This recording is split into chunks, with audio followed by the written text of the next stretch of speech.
All right, everybody. I want to make a couple of announcements and reminders as we move forward.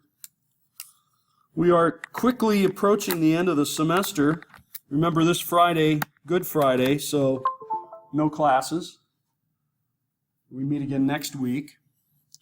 But I do want to remind you, a week from Friday is a party at my house. We're going to start at 5 o'clock.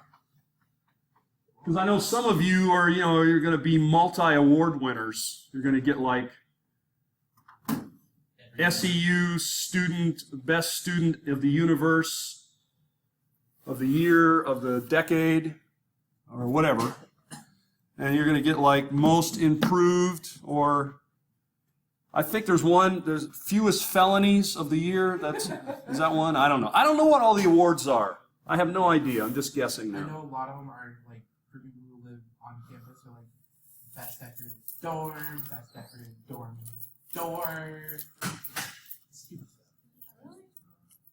I don't know. Oh, there you go. So there's only a few. Yes. She's going to give me an update on awards. No. They must have changed it. The last time they had this, that's what I remember. A big award where.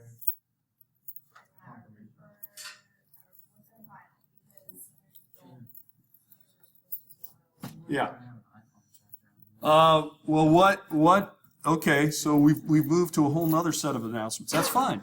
So I announced previously that we will not have a final test, but that the extra points are going to your PowerPoint presentation and to your paper itself.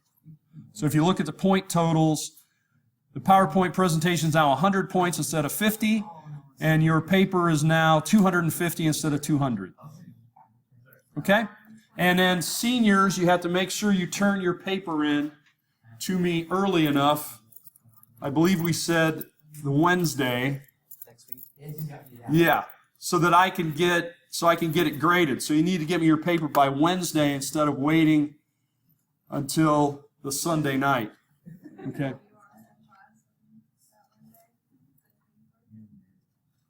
Do I want you to come to class?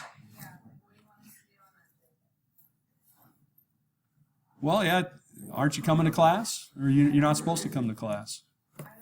We have Monday and Friday, that's all. Yeah, Monday and Friday next week would be class, yes.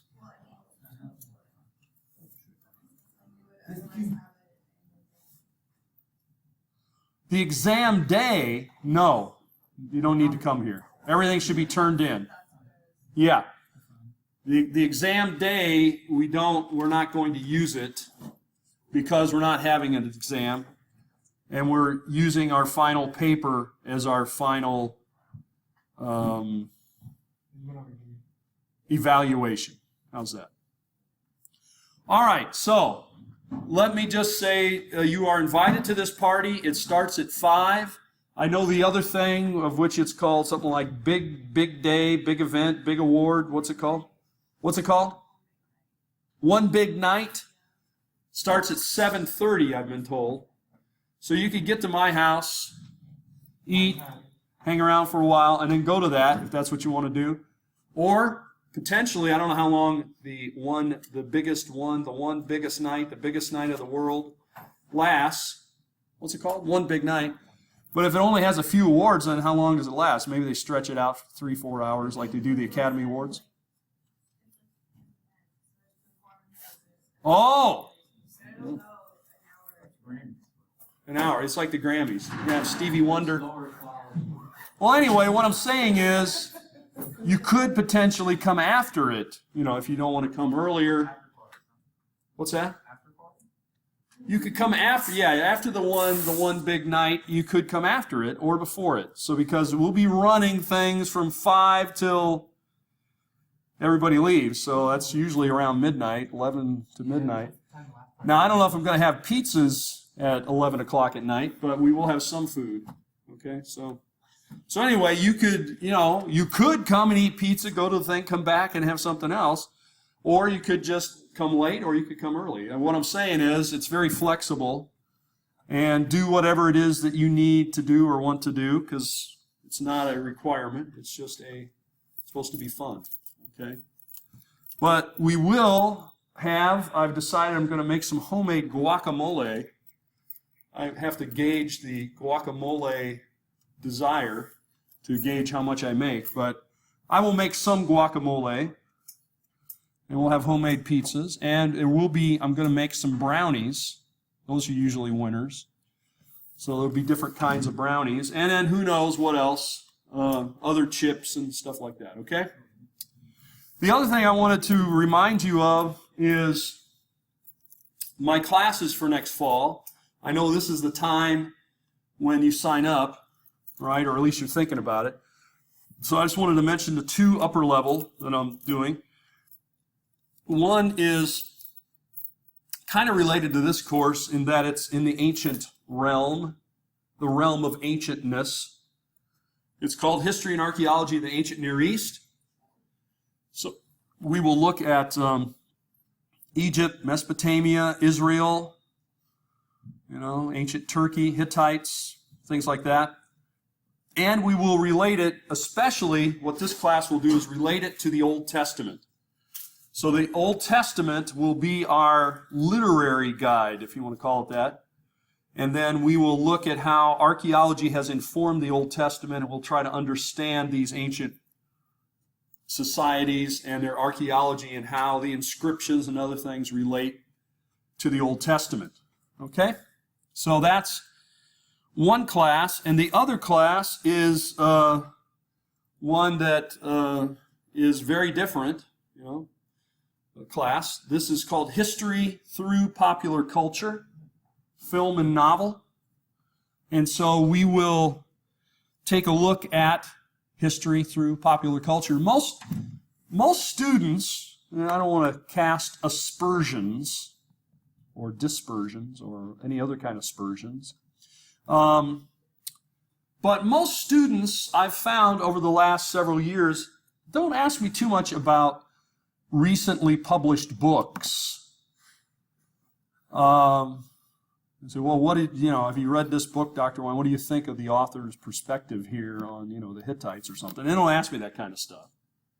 I'm not saying it's not in their mind. Maybe it's there, but they usually don't get those. The kind of questions I get are sort of like, for example, several years ago, I was teaching a class on ancient Egypt. And this was at a branch of a state university. I will leave the state out of it, but it starts with an O and it ends with an O. And anyway, the student, I was talking about scarabs. And I was saying, scarabs were used in ancient Egypt as a symbol, and they were a symbol of resurrection. And I talked about how they related to the dung beetle. And, I won't go through all that, but that's what I was talking about. And then I said, and of course, then this becomes an artistic representation then is placed with a mummy. So when they're wrapping up the mummy, they would put a scarab in there and wrap it up, usually several of them. It's kind of a good luck charm, an amulet to help you in the next life and to symbolize, you're going to be resurrected and so forth. And so the student stopped me with a question and said, he goes, so it's those are the scarabs then that turn the guy into the mummy. And I said, well, it doesn't really turn him into the mummy. I said, he's already been mummified, and this is just wrapped up in a mummy cloth. He goes, no, all the beetles, you're talking about the beetles and how they turn the guy into the mummy. And I had no idea what he's talking about. And so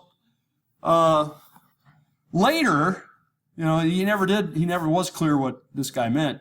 Later, somebody had me watch a movie called The Mummy, okay, which is, I don't know, probably from the 90s, right? When was it? Well, there's a new one. Okay, well, I'll have to go see that too. Because Tom Cruise is the mummy. I like that. Well, he's probably the bad guy, I hope. Anyway, so then I watched this, and then as I'm watching it hits me what this guy had said, like a year or two before, and I'm going, you really think that's what he was talking about? That, they had a scene where they had a guy and they forced him into a mummy sarcophagus, and then there were just like they released, I don't know, like thousands of beetles, dung beetles, is what they look like, and they just go rushing in there, and then they threw the lid on there, and they like ate him up or something, turned him into a mummy. That's what the guy was asking me. So these are the kind of questions I get, and they come from films, and they sometimes come from, you know, I don't know where. What's that? It has a ride where the beetles run all over you and turn you into a mummy? Then they run all over the walls. Fire, okay. Well, you see, this is what I'm talking about, and that's what I'm talking about. That's popular culture. So now people watch that movie, and they think they kind of know what Egypt is like. Right? Or they'll watch, you know, maybe one not quite, like Gladiator. Had a lot of people, when Gladiator was popular, they wanted to know, you know, what information did we have about Maximus? And, you know, when did he live? And you know, was he a real person? And he's trying to really save the Republic and so forth. So, you know, I mean, now, so you can take one of two approaches. The one approach is, I just say, look, that's all a bunch of Hollywood mumbo jumbo. And, you know, maybe it's entertaining, but it's got nothing to do with history, right? Or I can take the more positive approach. I'm a very positive guy. My wife's not here to correct me, so I can say that. Very positive guy, so, you know, I can then say, all right, this got the person interested in ancient Egypt, right? It got the person interested in ancient Rome or whatever it was. And so now they're asking questions about it. They want to know more about Egypt, right? Or they want to know more about Rome, or they want to know more about, you know, Scotland or whatever. So now we can use that as a springboard to learn. Yes? This is like when I had Dr. Johnson for Western Civilization. Yeah. So it talked about all the ancient civilizations, and he talked about Constantinople, and he told us a story about he had a kid in there that always fell asleep during class, but when he got to Constantinople, he popped right up and started asking questions. And to find out, he wanted all this information so he could learn how to break into it in Assassin's Creed. Yeah. Yes. See, I don't know anything about Assassin's Creed, but I have had people say things to me like that that are related to that video game. I haven't upped this, you know, I haven't upped my popular culture class to include video games, but perhaps I should, just because I never play them. What's the matter? Which one? Assassin's Creed. Assassin's Creed is a movie called Assassin's Creed? Yeah, it's a movie with Michael Fassbender. All right, well, I'll have to watch the movie. Will that teach me about the video game? Yes. Okay. Well, you see, I'm constant. That's why you want a syllabus. I say, look, I have to update it because I'm constantly getting things. For example, one of the things that, one of the assignments, early assignments, because people don't have a lot of time at the beginning, for the first week, is you examine a song. A song. And you look for the history in the song. And so I have a list. The way this class will work is there will be a list of things that are songs for that week. But normally it's going to be movies, films, and novels. And what you do is you pick what novel you want to do, but it's due in the week that you pick it. Does that make sense? So the week that we're talking about, let's say we're going to talk about war movies, okay? Or the genre is war. Then there will be several movies about war, but there'll be some books about war. You don't have to choose the book that week, but if you do choose the book that week, then your book is due that week. But there's only so many books, and you have to do 2 in a semester. So that's how it works. All right, does that make sense? Are these big books or? Well, you know, they're novels. There's various ones. So I will have to, you know, and it has to be updated, but I can show you a list of what was before. And I did that like 2 years ago. So the bottom line is, each week, each student will be watching a different film. We won't all be watching the same films. What's going to tie it together is the genre of the film. Okay? The grouping of the film. Sometimes the historic. And then we take a look not only at what the film tells us about the history of the past, but what the film tells us about the history of the time in which the film was made. So because a lot of time what it tells us is about the time. And that's sort of what I asked you about in this class when we talked about the film, The 300 Spartans. Right? You remember you watched the film, The 300 Spartans? Maybe it was so long ago you've forgotten. One of the things you have to look at with The 300 Spartans, for example, is that the movie came out in the early 60s at the height of the Cold War. So a lot of the images there is that Persia is really, in some ways, the enemy, but the aggressor, the totalitarian state, like Russia, Soviet Union. And that the Greeks are democratic and independently minded, and so they're like the West. So it's East versus West, right? Persia versus the Greeks can be related to the Soviet Union versus the Western Europe, United States. So a lot of what's in the film is also reflected of the history of the time it's made. Does that make sense? And it's the same with novels and other things. So part of the class is to look at that perspective. And then, so it's not just, okay, we're going to watch 8 films, and then we're just going to dissect those 8 films, and here's everything that's historically wrong with it, and here are the few things that are historically right, and everybody's just going to watch the same films. No, everyone will be watching different films. And then we'll get together and discuss. You watch this film. What was the point of this film? Some of them are going to be documentaries. Some of them are going to be dramatic. Okay? And along the way, so you learn a little bit of film history, but I don't call it film history. It's really history from film.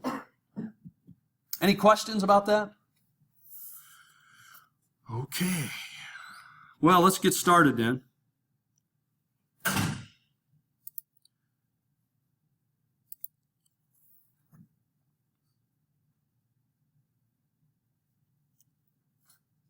So, you got your thing ready? All right, well, you came in. Go. You're on. All right. Good morning, class. Good morning. I did my Source 3 presentation on Plutarch on one of his selections from the life of Alexander. Let's take a look. Okay, Plutarch was a Roman historian who lived during the 5th century AD. He was a very handsome man, nice beard. He was? He wrote the life of noble graces in Rome. And he intended to draw parallels between great figures when he's writing.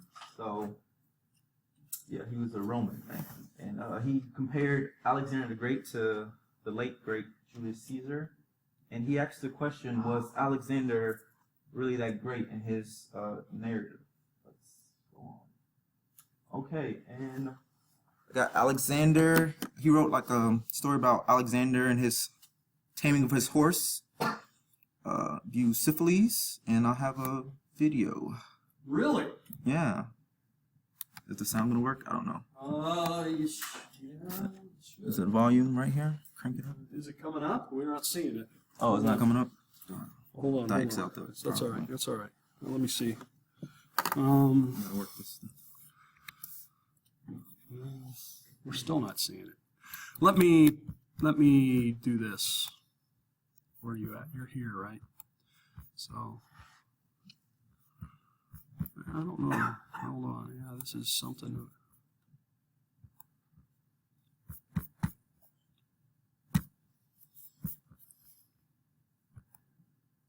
Let me try this.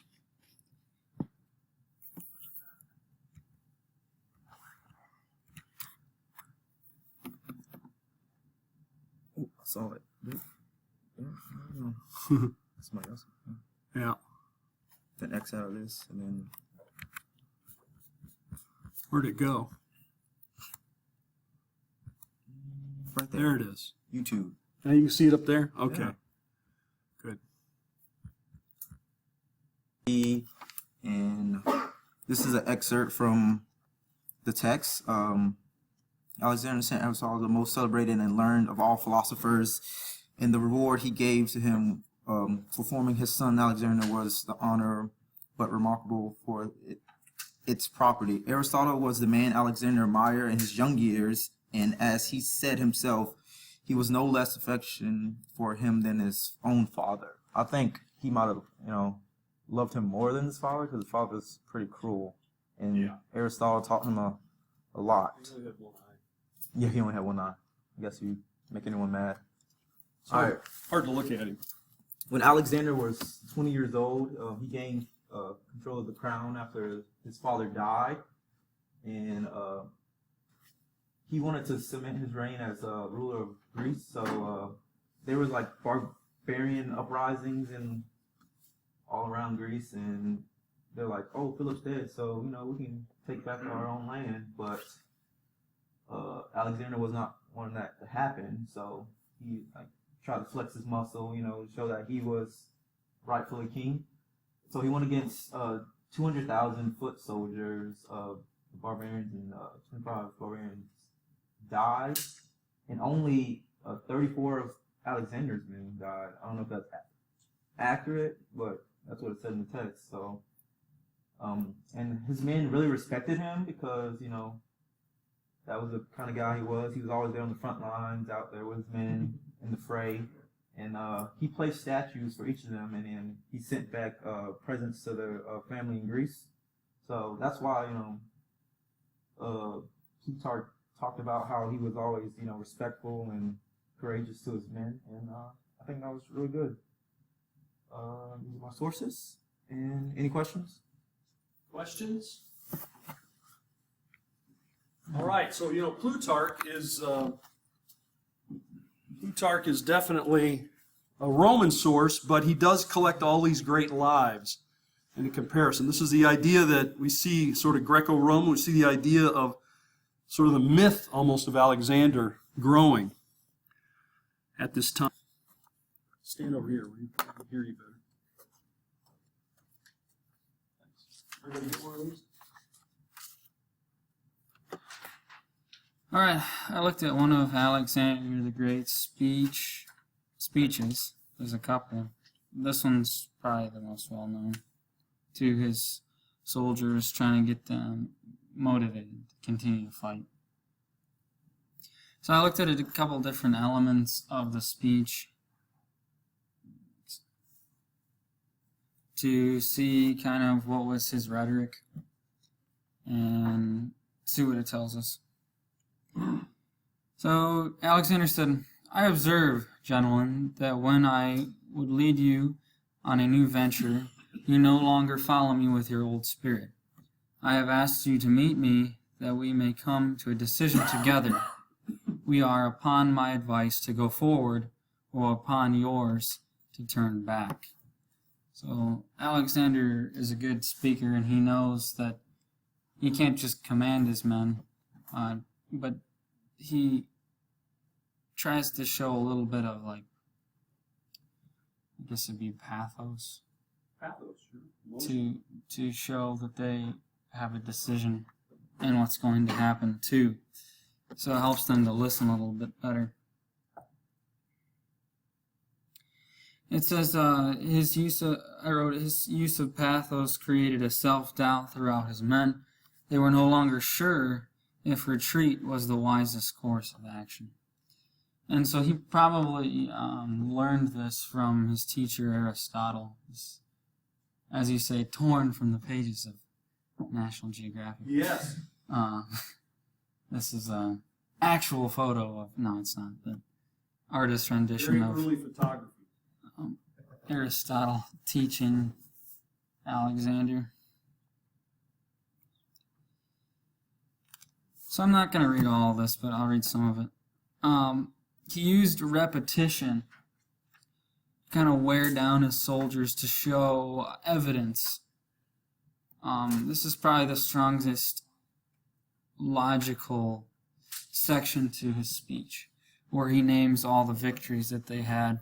He said, "If you have any complaint to make about the results of your efforts hitherto, or about myself as your commander, there is no more to say. But let me remind you, through your courage and endurance, you have gained possession," and then he lists all their victories,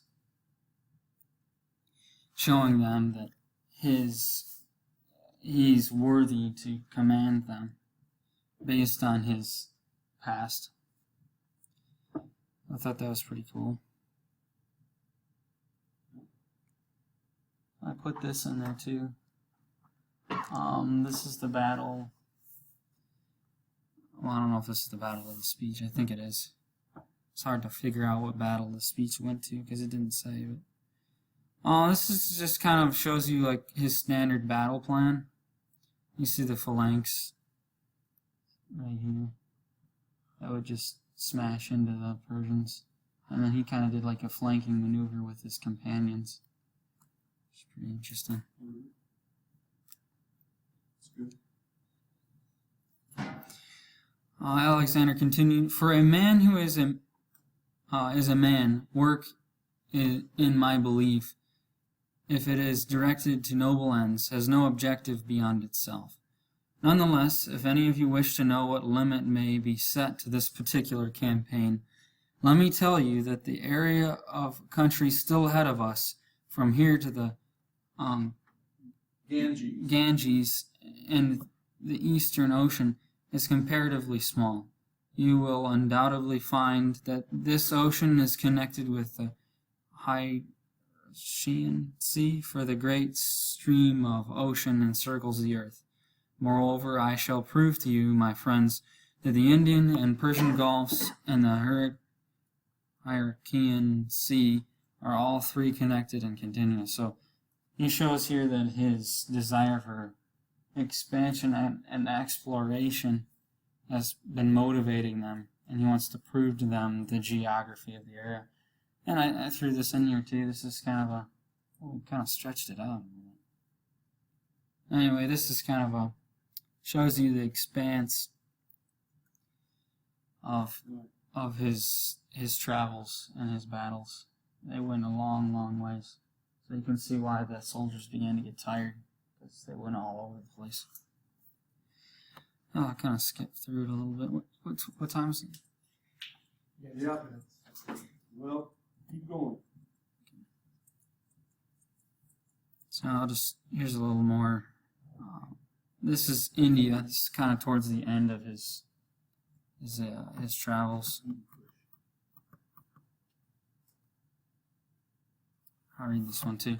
So, what a great or noble work could we ourselves have achieved had we thought it enough, living at ease in Macedonia, merely to guard our homes, accepting no burden beyond checking the encroachment of the Thracians on our borders, or the Illyrians and the Triballians, or perhaps such Greeks as might prove a menace to our comfort. So Alexander questions his men and says, well, we could have just stayed home and just defended what we had, but that doesn't determine greatness.